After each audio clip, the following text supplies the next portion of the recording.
All right, guys, welcome back. So we've got coaches Emily and G here. We're going to talk about the thruster and dive a little bit deeper than we did on our last video and get into some of the nuances. So one of the first things is stance on a thruster. When we're in the middle of a workout, we have a whole bunch of thrusters to do.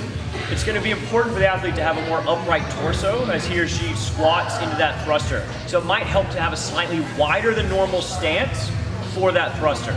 So maybe your 1 rep max front squat is one stance, but your thruster, if you're doing 50 of them, might be a little bit wider. The other thing is that grip and that rack position. So Emily's gonna go ahead and power clean this up and get into a good rack position for a thruster. And so a good rack position for a thruster, she's gripping the bar is on her shoulders, and from there she's gonna be able to drive up into that bar. So show us a press position with those elbows too low. So elbows too low, and she's just holding it in her hands. We don't want to be there for a thruster. Show us a front squat position. We also don't want to be here, because the arms aren't going to be able to drive into that bar seamlessly. So go ahead and reclaim a good rack position here. Okay, good. So she's going to show us 3 thrusters here. Go ahead, Emily. Good. Driving off of those shoulders into the hands. Good. You can go ahead and set it down and rest. Okay. So what's important in the thruster is that we're handing that barbell off from the hips to the hands, and it should be seamless. What you shouldn't see in a thruster, and there's a really common fall, is halfway up the squat, athletes are already pressing it off of their shoulders. The problem with that is I'm not utilizing the legs, I'm not utilizing the hips, I'm relying on my shoulders, relying on my triceps, and I'm probably, if I'm in the middle of a Metcon, I'm probably going to need to be using those shoulders and triceps on pull-ups or on dips or on burpees or whatever it might be. So we always want to make sure we're using the hips, using the legs, and handing that barbell off seamlessly. The next thing we're going to do is we're going to talk about handing that barbell back to the rack position, back to the shoulders for that next squat. So another common fault is beginning to squat before the bar is back to the shoulders. Instead, we want to bring it to the shoulders and then squat in one motion. So back to the shoulders and then into our squat. So Emily, show us 3 good thrusters where we're really using our hips to drive it up, and that bar is coming back to a good rack position. That's great, yeah. Excellent, good, go ahead and rest. Perfect. So next, let's talk about breathing. We're in the middle of a Metcon. It's not gonna be good for us to hold our breath while we're doing thrusters. We need to make sure we're breathing. Light thrusters can be a very cyclical movement, and it's really easy to find places to breathe on this. I prefer to breathe at points of peak tension, to exhale at points of peak tension. The 2 points of peak tension here are the bottom of the squat and the lockout position. So Emily's gonna do 3 reps where she does 2 breaths per cycle. She exhales at the bottom, she exhales at the top.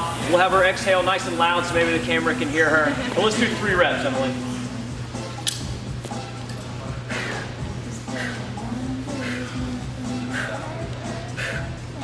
Great, good, and rest. Excellent. So do that right from your first rep on a thruster. If you have 21 thrusters to do in Fran, don't go into it trying to do 1 breath per cycle. You know you're gonna run out of oxygen at some point. Go ahead and get that breathing rate up high right from the get-go. Deep into a workout when you're really tired, if you need more than 2 breaths per cycle, do that, okay? It's very easy to find another place in there to get a 3rd breath. Finally, let's talk about pacing. We have the open coming up, and most open workouts, the thruster's a lightweight. With a lightweight thruster, we have to do a bunch of them. If we think back to a couple years ago, the open workout where there were thrusters and burpees over the bar, for 95% of us, that's gonna be a long workout. That's an aerobic workout.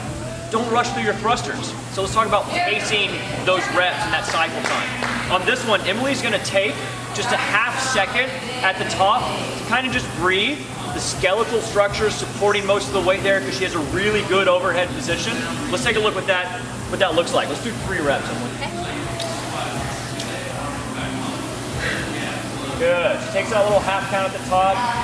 Good. And that just helps her slow it down and pace it. Good. Thank you. Now, for an athlete who has a really compromised, we'll say, overhead position, maybe their overhead position looks like this. Maybe we don't hang out at the top. Maybe that's more work than it's worth. But an athlete who has a really good overhead position, grab your half second up there. Rich Froning is a great example of someone who his cycle time is usually spot on. He might be a little bit slow at the beginning of the workout. Other athletes get out in front of him, but then halfway through, he's the one that's still moving. So we've talked about setup, we've talked about using our hips and using our legs, breathing, pacing. Take those tools, implement them in your training, use them in your thrusters, and then use them in the open. Thanks, guys. Thank you.